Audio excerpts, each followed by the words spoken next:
कल यानी 11 मई को छात्र युवा महासम्मेलन दरभंगा के प्रेक्षागृह लहरियासराय में आयोजित हो रहा है, जिसके मुख्य वक्ता भाकपा माले महासचिव दीपांकर भट्टाचार्य, दिल्ली विश्वविद्यालय के पूर्व प्रोफेसर डॉक्टर लक्ष्मण यादव, आयसा के महासचिव प्रसन्नजीत सहित कई वक्तागण इस कार्यक्रम को संबोधित करेंगे। क्योंकि आज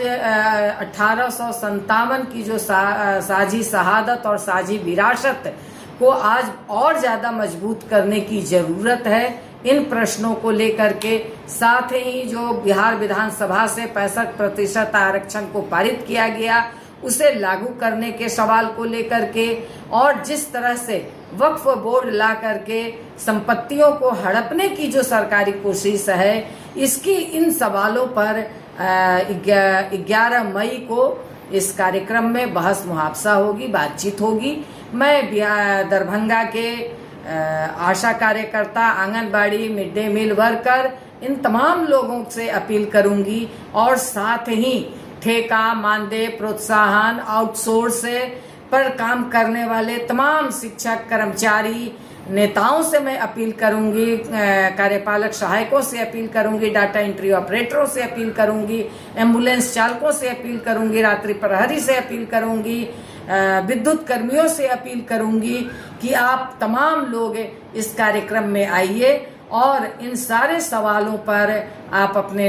नेताओं का, वक्तागण के विचारों को समझिए और सुनिए इसके साथ। क्योंकि आज हमारे देश में जिस तरह से इन सवालों पर बहस होनी चाहिए, बहस नहीं हो पा रही है। रोजी और रोजगार के सवाल पे जो बहस होनी चाहिए वो बात नहीं हो पा रही है, इसलिए इन प्रश्नों पे बात करनी जरूरत है। और साथ ही आज जिस तरह से हमारे देश में युद्ध का माहौल बन रहा है, युद्ध का माहौल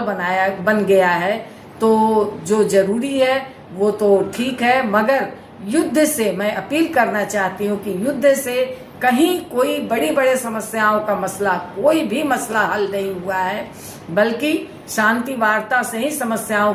का हल हुआ है। और जिस तरह से युद्ध का उन्माद पैदा किया जा रहा है, ये हमारे देश के लिए बहुत ही खतरनाक है। इन उन्मादियों के खिलाफ समाज को उतरना होगा और निश्चित तौर पर इन उन्मादियों से बचना होगा। इन्हीं प्रश्नों को लेकर के 11 मई को आप तमाम लोगों से अपील करना चाहती हूँ कि आप सब लोग आएं और अपने नेताओं का बात सुने, इससे लाभ उठाएं। धन्यवाद।